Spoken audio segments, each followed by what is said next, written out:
Hello, my name is Charlotte. Earlier on this year, my husband Tom was cared for by Wakefield Hospice. Please watch our short video, and if you are able to, please support Wakefield Hospice with their Big Give Challenge this week. You really will be making a phenomenal difference to families like ours. Thank you.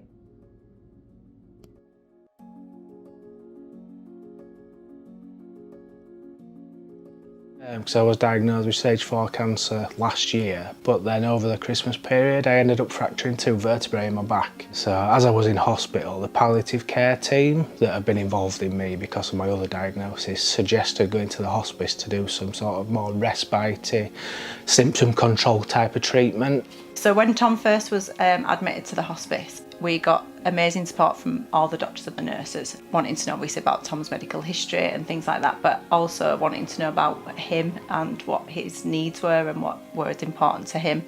So obviously being a family, having 2 young boys, that was really important to visit, and the doctors and nurses were amazing at letting us go in there and visit them as much as we needed at a time that suits us. Yeah, it was amazing. I haven't got enough words to say.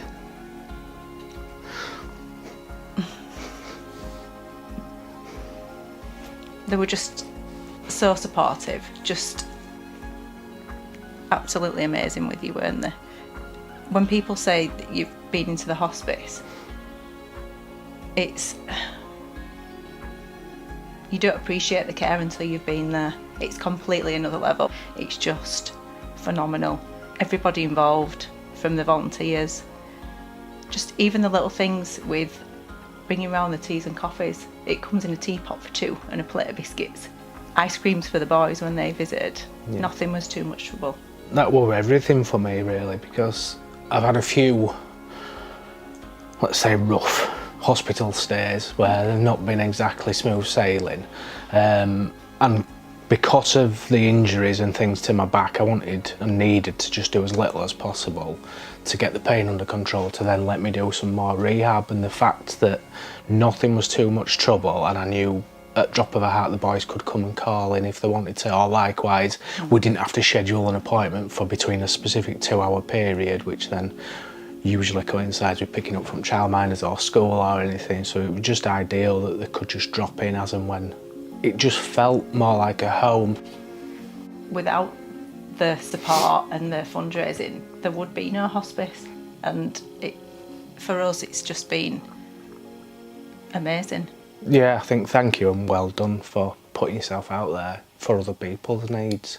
If I was physically able, I probably would be doing a bit more, but I'm definitely going to get behind the hospice now I've been in and seen how much of a difference it can make to people's lives. Because up until this point, I only had a preconceived idea of it's end-of-life palliative care type of things that goes on up there, but obviously now I've been in for another reason. It's opened up a whole new world of what really they have to do and fund. So the funding that they do get is definitely being used for the right reasons. Probably most people's understanding of hospice is it's end-of-life care, it's palliative care, it's usually somewhere you go and don't come back out type of situation. So when it was first addressed with us and we were first offered a place there were a few jaws that were dropping onto the floor. Mine was the first one. But to be fair, the nurses couldn't have explained it any better to us about the fact that they were doing this as a temporary stay to do symptom control, pain management, and then it would be back out of the hospice. I think that is the main thing I've learnt through my journey with the hospice, is that there's a hell of a lot goes on behind the scenes, not just the palliative care. And the nurses, doctors, everybody who were involved with me just kept everything perfectly simple. It's making sure that we look at people as individuals. It's making sure that it's the little stuff as well as the big stuff. And we like to think that when people leave our care, that they're able to talk to the family, the friends, the loved ones, and say this is a charity that really supports people in the Wakefield area. When people are fundraising, we can actually say that we look at every penny that they support us with to provide the care and support. It's not just our hospice, it's their hospice as well. All the members of staff that work there, they're just completely devoted to the care that the hospice give. And it's phenomenal, isn't it? Yeah, phenomenal is a good word.